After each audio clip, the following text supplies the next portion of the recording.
yang lain silahkan untuk bisa paling nggak 2 atau 3 kelompok bisa tampilkan dulu. Kelompok yang lain, yang wanitanya belum dengar suaranya nih yang akan tampil.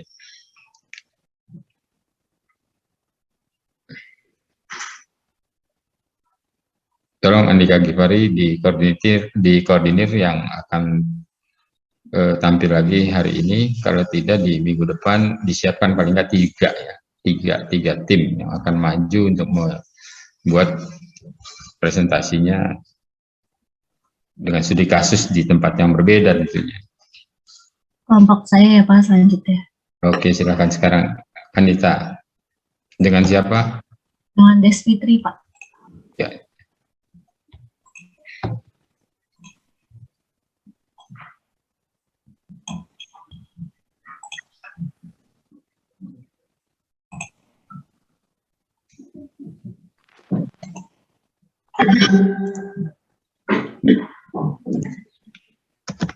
Warahmatullahi wabarakatuh. Suaranya kecil sih. Bentar. Masih kecil sih. Halo. Oh, udah. Assalamualaikum warahmatullahi wabarakatuh. Waalaikumsalam dan teman-teman semuanya. Nama saya Desfitri Hayuwandaning dengan Anita Rizky akan memaparkan mengenai kecelakaan kerja serta penjabaran kecelakaan kerja yang pernah terjadi di Indonesia. Next, Pak.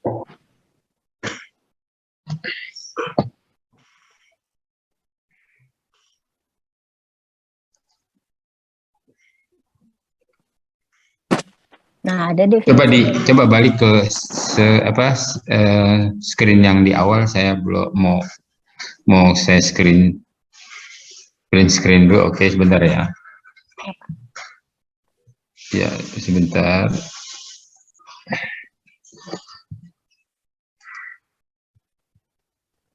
Sebentar.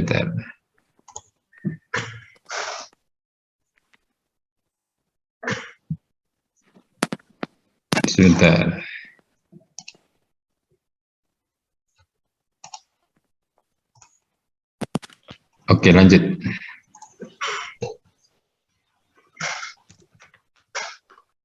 Anita, Desfitri, next. Nah, di sini saya akan menjelaskan mengenai definisi Sistem Manajemen Keselamatan Konstruksi atau SMK 3. Nah, menurut PP nomor 50 tahun 2012, SMK 3 adalah bagian dari sistem manajemen perusahaan secara keseluruhan dalam rangka pengendalian resiko yang berkaitan dengan kegiatan kerja, guna menciptakan tempat kerja yang aman, efektif, dan efisien, dan produktif. Next. Iya. Iya Pak, sebentar Pak, agak lama Pak. Udah dipencet.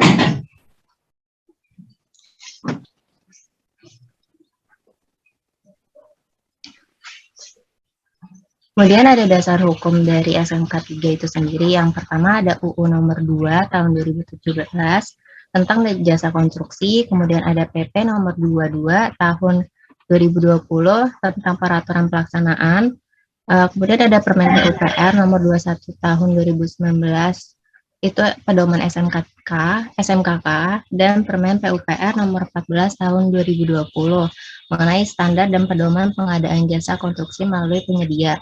Nah, untuk Permen PUPR nomor 21 2019 dan nomor 14 tahun 2020 itu merupakan acuan teknis penerapan SMKK dalam penyelenggaraan jasa konstruksi.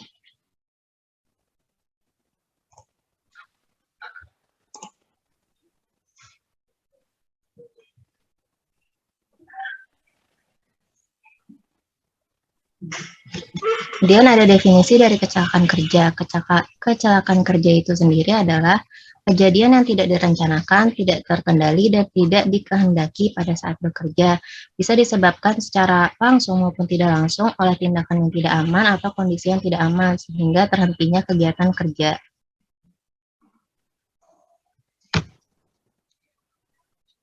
Nah, yang pertama akan kita bahas itu adalah penyebab kecelakaan kerja. Penyebab kecelakaan kerja ini dibagi menjadi dua, yaitu ada kondisi yang tidak aman dan tindakan yang tidak aman. Yang pertama adalah kondisi yang tidak aman. Nah, kondisi yang tidak aman ini adalah suatu kondisi mekanik atau fisik yang mengakibatkan kecelakaan. Kondisi yang tidak aman ini bisa ditinjau dari mesin, peralatan, pesawat, bahan, lingkungan, dan tempat kerja, Enggak, posisi mempengaruhi. sifat pekerjaan, dan sistem kerja. Nah, di beberapa literatur, kondisi yang tidak aman ini bisa dikategorikan sebagai faktor lingkungan. Nah, faktor lingkungan ini itu secara luas sehingga tidak hanya lingkungan fisik aja, tapi ada beberapa faktor lain yang menyebabkan kondisi yang tidak aman ini. Yang pertama itu ada penyediaan fasilitas, pengalaman manusia yang lalu ataupun sesaat sebelum melakukan pekerjaan, pengaturan organisasi, hubungan antar pekerja, kondisi ekonomi dan kondisi politik yang dapat mengganggu konsentrasi pekerja. Nah, ini ada beberapa contoh penyebab kecelakaan kerja akibat kondisi yang tidak aman. Yang pertama ini ada tempat kerja yang tidak memenuhi syarat, bisa karena minim pencahayaan ataupun minim ventilasi udara. Kemudian peralatan yang rusak, jadi seharusnya sebelum bekerja itu peralatan yang akan digunakan itu harus dicek terlebih dahulu apakah layak untuk digunakan atau tidak. Kemudian pengaturan atau prosedur yang berbahaya, bisa prosedur kerjanya itu di tempat yang ketinggian dan juga bisa yang lain sebagainya. Nah, kemudian yang kedua itu ada tindakan yang tidak aman. Kalau tindakan yang tidak aman itu terjadi karena perbuatan atau tindakan pekerja itu sendiri. Nah, di beberapa literatur untuk tindakan yang tidak aman ini masuk ke faktor manusia, bisa karena kekurangan pengetahuan dan keterampilan, ketidakmampuan untuk bekerja secara normal, ketidakfungsian tubuh karena cacat yang tidak nampak. Contohnya bisa karena kesulitan untuk berkedip, itu bisa mempengaruhi kinerja pekerja itu sendiri. Kemudian kelelahan dan kejenuhan, sikap dan tingkah laku yang tidak aman bisa karena mengobrol, bercanda, bergurau, atau yang lainnya. Kemudian kebingungan dan stres karena prosedur kerja yang baru dan belum dipahami. Terus belum menguasai atau belum terampil dengan peralatan mesin-mesin baru, karena di Indonesia itu tenaga kerja yang paling banyak itu dari sektor informal, sehingga untuk adaptasi dan untuk menguasai mesin-mesin baru itu cukup membutuhkan waktu. Kemudian ada penurunan konsentrasi dari tenaga kerja saat melakukan pekerjaan, bisa karena terkena matahari terus-terusan atau kelelahan dan lain sebagainya. Kemudian ada sikap masa bodoh dari tenaga kerja.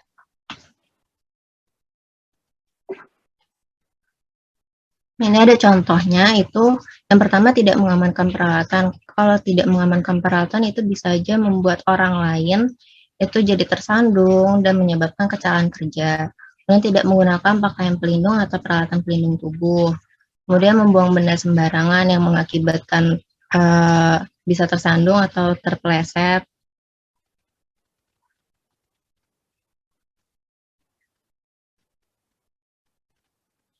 Kemudian mengganggu, menggoda, bertengkar, bermain, dan sebagainya. Kemudian mengambil posisi yang tidak aman di bawah beban yang tergantung atau benda yang tergantung. Kemudian mengangkat barang dengan ceroboh atau lebih belum mengetahui cara mengangkat barang yang benar agar tidak cedera. Kemudian yang kedua itu ada faktor kecelakaan kerja. Nah, faktor kecelakaan kerja ini dibagi menjadi 3, yaitu ada peran owner, peran perencana, dan peran kontraktor. Nah, untuk peran owner itu, owner cenderung akan meminimalkan harga ketika membuat suatu gedung atau suatu proyek, sehingga keselamatan kurang diperhatikan atau diprioritaskan. Sebenarnya pasti bakal dibeli APD untuk pekerjanya, tetapi tidak cukup untuk digunakan untuk seluruh pekerja yang bekerja untuk proyek tersebut. Kemudian yang kedua itu ada perencana. Faktor peran dari perencana itu bisa dari kesukaran pelaksanaan karena desain yang unik tanpa menyertakan aspek keselamatan pada tahap desain. Contohnya itu pembuatan atapnya yang lengkung, itu kalau misalnya pekerja yang belum tahu cara pelaksanaan yang yang baik, dan untuk mencegah kecelakaan kerja itu bisa menyebabkan kecelakaan kerja. Kemudian yang ketiga itu ada kontraktor. Kontraktor itu bisa saja kurang mempertimbangkan keselamatan pada tahap penawaran dan semua tahap proyek konstruksi.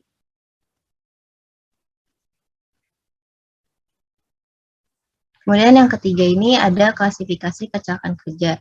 Di Indonesia, pengklasifikasian kecelakaan kerja itu dibagi menjadi 3.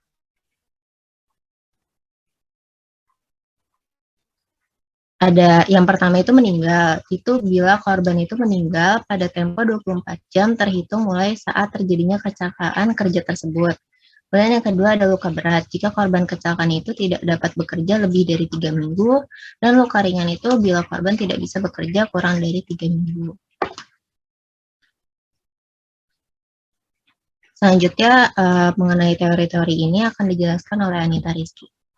Ya, selanjutnya teori-teori penyebab kecelakaan konstruksi. Yang pertama itu the accident prone theory. Jadi menurut teori ini memfokuskan kepada faktor personal yang berhubungan dengan penyebab kecelakaan. Di teori ini berasumsi bahwa beberapa individu yang ditempatkan pada kondisi yang serupa, itu beberapa orangnya akan ada kecenderungan untuk mengalami kecelakaan kerja. Di teori ini mengatakan bahwa beberapa orang mempunyai karakteristik permanen yang memungkinkan terlibat di dalam kecelakaan. Selanjutnya, the Goals Freedom Alertness Theory. Menurut Kerr pada tahun 1957, prestasi kerja yang selamat adalah hasil psikologis dari lingkungan pekerjaan. Dan menurut teori ini, pekerja yang tahu apa yang harus dikerjakan dalam pekerjaan akan memfokuskan diri dengan baik dan seterusnya akan selamat.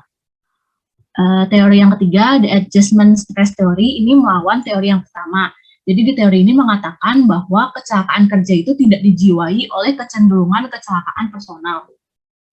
Juga mengembangkan teori yang kedua, yang mengatakan bahwa kebiasaan yang negatif seperti pengacauan tekanan yang diterapkan ke pekerja mengakibatkan bertambahnya kecelakaan atau perilaku kerja yang tidak berkualitas. Teori keempat, the chain of events theory, menyatakan bahwa kecelakaan terjadi sebagai suatu hasil kegiatan yang berantai atau rantai peristiwa, di mana setiap rantai adalah komponen penting yang menjadi penyebab kecelakaan, juga merupakan suatu potensi target untuk pencegahan kecelakaan. Yang kelima, ada domino teori, menggambarkan bahwa suatu kecelakaan merupakan efek dari faktor-faktor yang terlibat dan serupa dengan robohnya kartu domino ketika diganggu.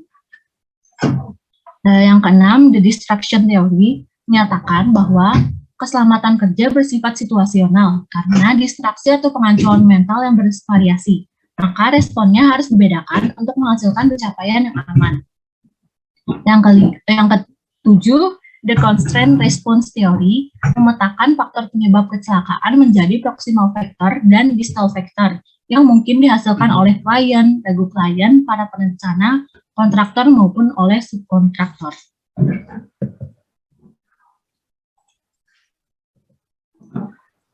Lalu kerugian akibat kecelakaan akan berdampak pada beberapa pihak. Yang pertama terhadap karyawan. Karyawannya akan mengalami kesakitan, cacat atau cedera, dan berkurangnya waktu dan penghasilan. Lalu terhadap keluarga dari karyawan akan mengalami kesedihan, dan apabila karyawan tersebut merupakan tulang punggung dari keluarga, maka penghasilan akan terhambat atau terputus. Juga masa depan yang suram atau tidak sempurna karena adanya perbedaan kondisi finansial tersebut. Sedangkan untuk perusahaan, kerugiannya adalah kehilangan tenaga pekerja. Kehilangan tenaga kerja juga harus mengeluarkan biaya perawatan dan pengobatan, biaya penggantian, dan pelatihan karyawan baru. Nah, saat terjadinya kecelakaan kerja itu juga akan terjadi kehilangan waktu kerja, di mana mesin atau peralatannya juga rusak dan membutuhkan biaya perbaikan kerusakan alat. Menurut Suryadi pada tahun 2002 ada beberapa tingkat penderitaan dan akibatnya pada pekerjaan. Yang pertama, penderitaan total dengan istirahat sementara. Akibatnya karyawan tidak dapat bekerja sepenuhnya untuk beberapa hari. Yang kedua, penderitaan total untuk selamanya. Akibatnya cacat berat pada karyawan sehingga tidak mampu melakukan pekerjaan. Yang ketiga, penderitaan sebagian untuk sementara. Itu kecelakaannya menimpa karyawan secara tetap, tetapi dapat tapi karyawan tetap dapat bekerja kembali, misalnya kehilangan jari tangan dan lain-lain. Yang keempat, kematian, yaitu kecelakaan yang mengakibatkan kehilangan nyawa.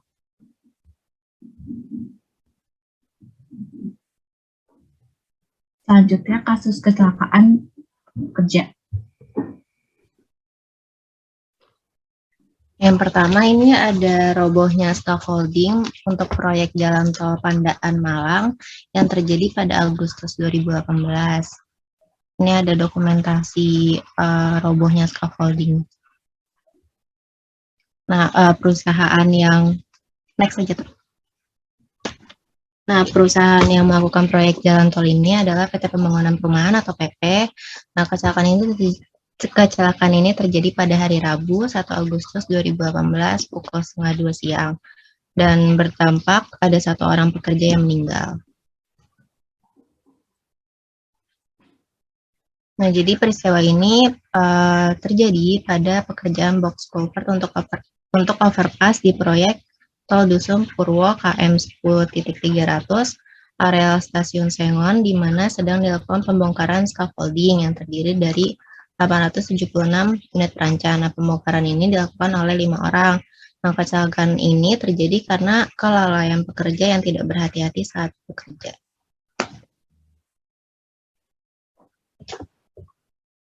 Nah, Kepala Humas PP Pandaan Malang, Kusminto Supriyadi itu menyebutkan bahwa insiden yang menimpa pekerja itu ketidaksengajaan.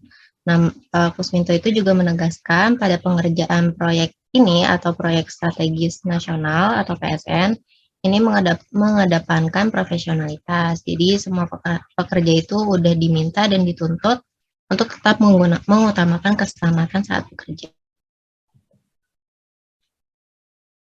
Nah, kronologis kecelakaannya itu, jadi korban itu lagi melepaskan pengait scaffolding yang terdiri dari 3 susun. Nah, setelah berhasil melepaskan pengaitnya, korban itu mencoba turun dari scaffolding karena tidak berhati-hati. Korban itu terpeleset dan jatuh. Dan scaffolding yang udah dilepaskan tadi itu jatuh dan menimpa kepala korban. Sehingga korban itu mengalami luka sobek di dahi dan mengeluarkan darah dari dalam telinga. Nah, korban itu langsung dibawa ke puskesmas, tetapi korban meninggal pada saat perjalanan dan dilakukan visum. Itu emang benar karena pendarahan dari dalam telinga itu karena korban itu terjatuh dan tertimpa scaffolding. Nah, solusi yang dapat dilakukan itu yang pertama bisa meningkatkan pengawasan, bisa memperkerjakan supervisor keselamatan secara full time untuk mengawasi pekerja, terus bisa melakukan lebih banyak sosialisasi atau pelatihan kepada pekerja mengenai pentingnya K3 pada saat bekerja. Kemudian yang kedua itu bisa dilakukan safety talk sebelum melakukan pekerjaan. Jadi pekerja dapat sadar akan keselamatan kerja pada saat bekerja. Kasus yang kedua yaitu jatuhnya besi di proyek Dusun Pasar Rumput, Jakarta. Kejadiannya terjadi pada Maret tahun 2018. Kontraktor yang membangun proyek ini itu PT Waskita Karya. Kejadiannya terjadi pada hari Minggu 18 Maret 2018 pukul 9:25 yang mengakibatkan 1 orang warga meninggal dan 1 orang warga luka-luka. Jadi, besi sepanjang 3 meter jatuh dari lantai 10. Kecelakaan konstruksi diduga terjadi pada proses pembongkaran bekisting plat lantai. Sistem bekisting yang digunakan adalah sistem bongkar pasang atau knockdown dari material baja hollow. Kecelakaan tersebut terjadi karena adanya kelalaian dari 2 orang pekerja bangunan. Jadi di sekitar bangunan proyek Dusun Pasar Rumput itu ada pasar, dan besi sepanjang 3 meter itu jatuh mengenai warga yang sedang ada di pasar tersebut. Nah, menurut penuturan dari Mardias, yaitu mantan Kapolres Jakarta Selatan, jadi setelah kemarin kita lakukan penyelidikan kepada seluruh pihak-pihak terkait, memang diduga ada 2 orang yang melakukan pembukaan scaffolding. Jadi itu terlihat dari beberapa batang besi yang dirangkai 2 orang ini tidak diperhitungkan, sehingga 1 batang besi jatuh. Akibat dari kelalaian tersebut, besi itu jatuh dan mengenai besi yang lain hingga terbanting. 2 pekerja ditetapkan sebagai tersangka karena lalai dan bekerja sebelum pengawas proyek datang. Selain dari kesalahan dari pekerja tersebut, PT Waskita Karya sebagai kontraktor juga terbukti lalai lantaran tidak memasang jaring pengaman pada seluruh lokasi konstruksi. Pemimpin proyek Rusun Pasar Rumput dijerat dengan tindak pidana ringan sesuai pasal 15 Undang-Undang Nomor 1 Tahun 1970 tentang keselamatan kerja. Nah, solusi yang dapat dilakukan adalah meningkatkan pengawasan dengan sosialisasi atau pelatihan kepada pekerja mengenai pentingnya K3 pada saat bekerja.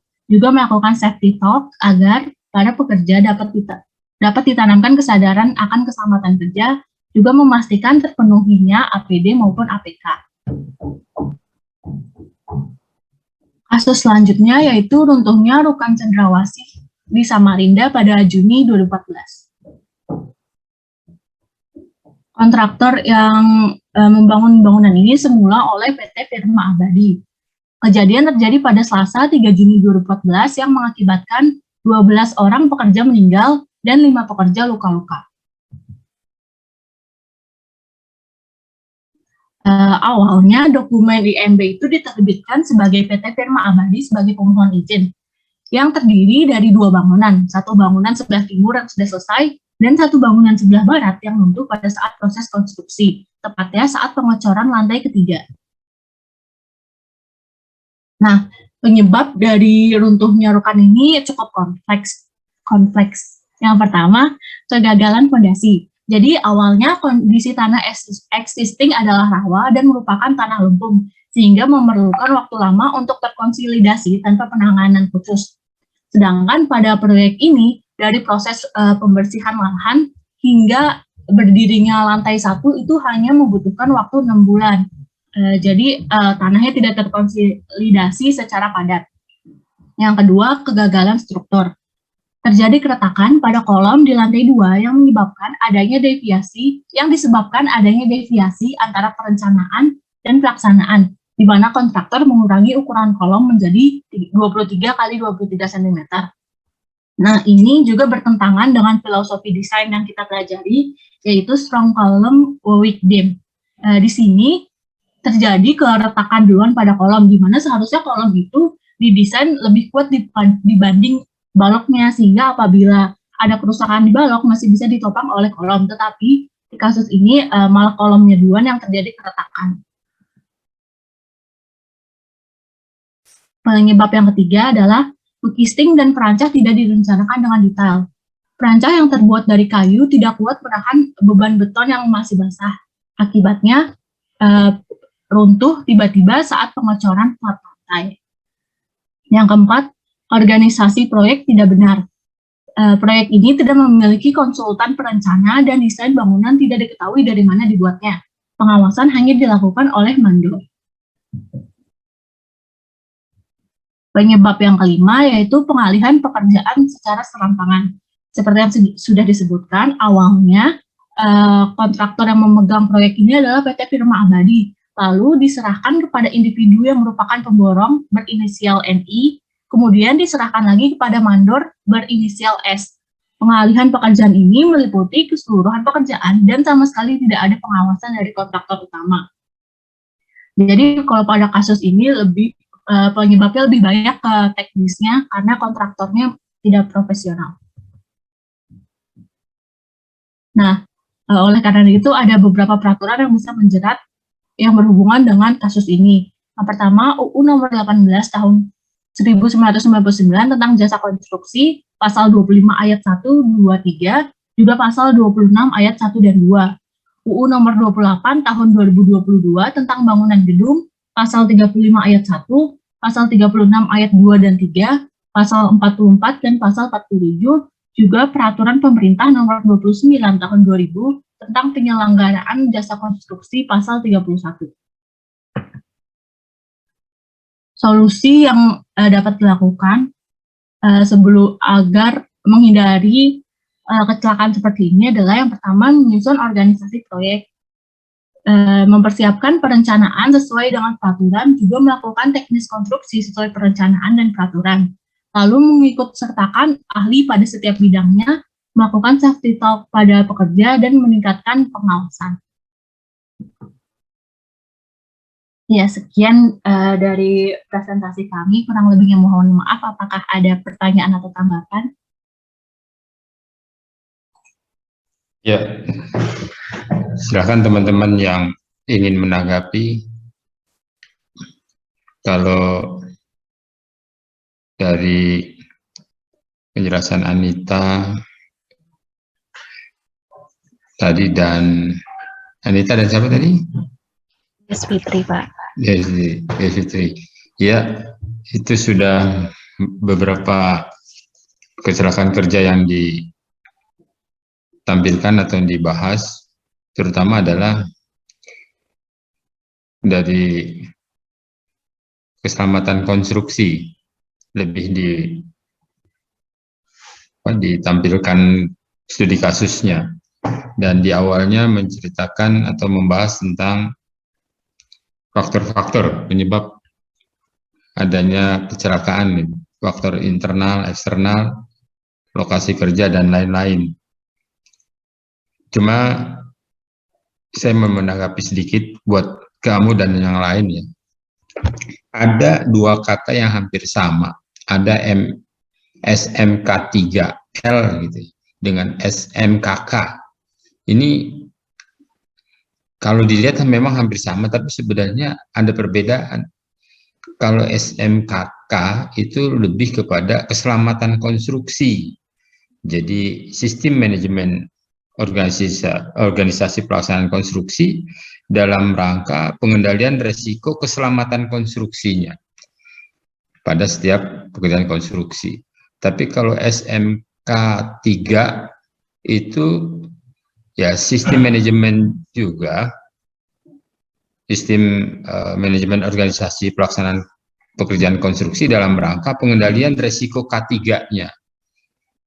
Jadi hampir sama tapi hal yang berbeda. Nah, di tulisan Anda tadi nulisnya SMKK tapi isinya ke SMK3. Tolong nanti diedit sedikit, coba Anda perhatikan karena ada perbedaan antara SMK3 dengan SMKK. Dia lebih kalau yang SMKK kan pada keselamatan konstruksinya. Tolong itu diedit sedikit ya. Nah, Baik, Pak. Kecelakaan yang kerja Anda tampilkan itu sudah cukup baik, tapi lebih kepada ya penyebab dari resiko atau pengendalian resiko keselamatan konstruksinya itu harus diperhatikan. Coba Anda tampilkan tadi di contoh studi kasusnya, coba yang gambarnya aja.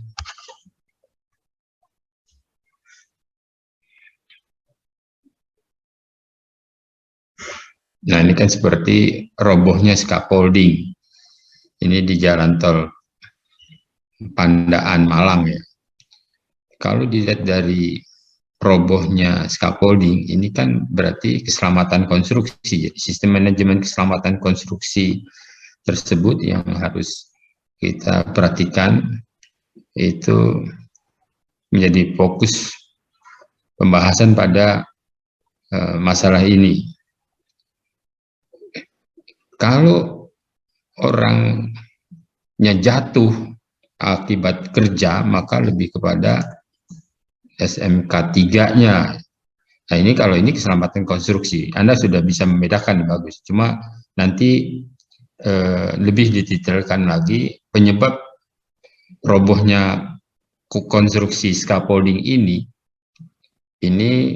tentunya harus dicari, diidentifikasi dulu penyebab dari gagalnya konstruksi tersebut. Tadi penyebabnya dikatakan apa aja nih? Yang robohnya scaffolding di jalan tol Pandaan? Ini karena pekerjaannya itu nggak berhati-hati, Pak, pas mau turun dari scaffoldingnya. Nah, jangan salah loh, pekerjanya tidak hati-hati. kalau pekerjaannya tidak hati-hati ban berarti mencelakakan tenaga kerja. Tapi robohnya scaffolding apa karena dia turunnya tidak hati-hati? Kan beda. Nanti maksudnya ya. Kalau tidak hati-hatinya orang tersebut turun dari scaffolding, ya bukan menyebabkan roboh dong, ya gak? Iya, Pak. Dia akan menyebabkan kecelakaan bagi dirinya sendiri. Tapi robohnya scaffolding itu harus diidentifikasi mungkin beban yang berlebih gitu. Atau pada saat proses pembongkaran, belum waktunya dibongkar, sudah dibongkar misalnya. Jadi beban yang harus diterimanya itu sebenarnya masih belum boleh dibongkar gitu. Nah, dia harus dibongkar, ini roboh gitu. Nah, ini jelas hal yang berbeda. Jadi jangan sampai Anda menjelaskan robohnya scaffolding akibat pekerja yang tidak hati-hati akhirnya jatuh. Nah, beda kan, hal yang berbeda. Ini makanya disebut SMKK dengan SMK3 beda. Tolong ini diedit lagi ya. Terus apa lagi penyebabnya nih? Yang saya lihat dari beritanya itu karena itu aja sih, Pak. Soalnya pekerjaannya ini udah selesai.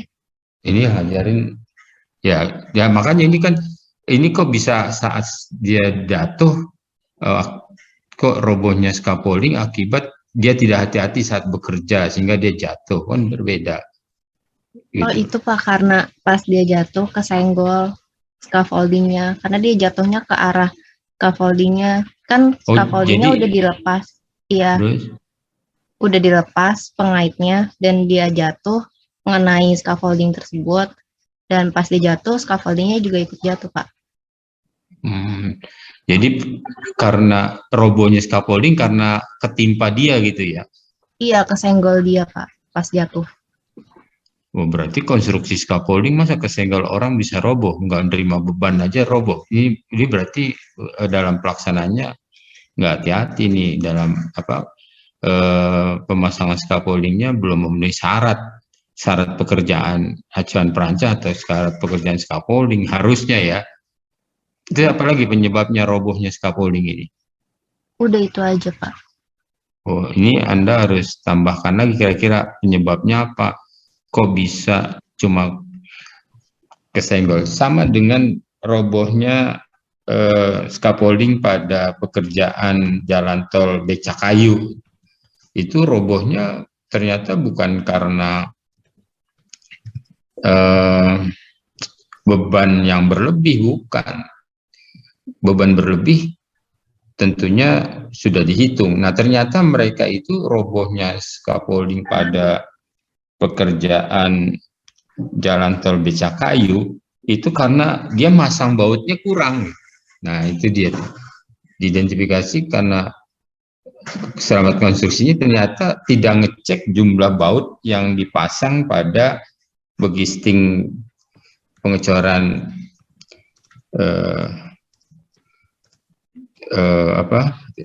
jalan tol itu ya, firnya. Ternyata dia kurang memasang jumlah baut, tapi bukan beban yang berlebih. Nah, ini harus diidentifikasi hal yang seperti ini. Jadi menurut saya Anda juga selain ini kemungkinan scaffoldingnya nih bracingnya kurang kuat gitu, sehingga ketiban orang kok langsung roboh gitu. Nah, ini yang perlu diinikan. Coba nanti direvisi, diperbaiki kira-kira penyebabnya selain ini apalagi ya. Karena kalau Ya, cuma baik, satu aja sih kelihatannya bukan analisis yang tepat nih. Jadi kalau analisis mengidentifikasi itu banyak penyebab tentunya. Oke? Ya Pak, nanti kami revisi kembali. Terima kasih Pak. Yang lain ada pertanyaan untuk pembahasan ini tentang scaffolding ini?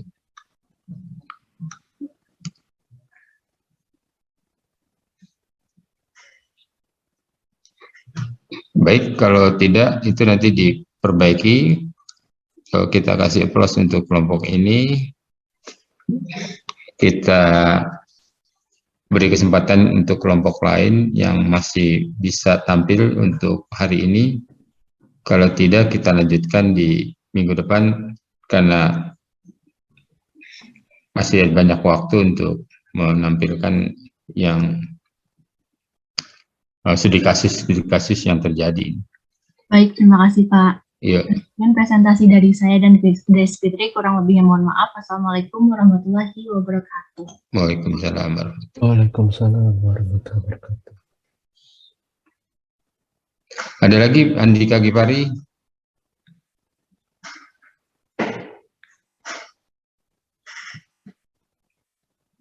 Halo, Ketua kelas gimana? Ada yang bisa tampil? Kalau tidak, kita lanjutkan di minggu depan.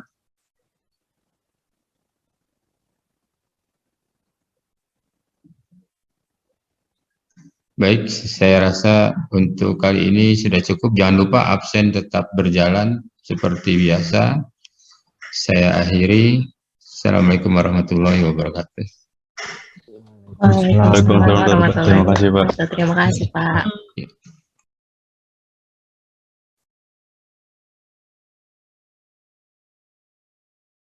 Udah. Kira gue bakal, iya, bukannya bapaknya bilang gitu ya.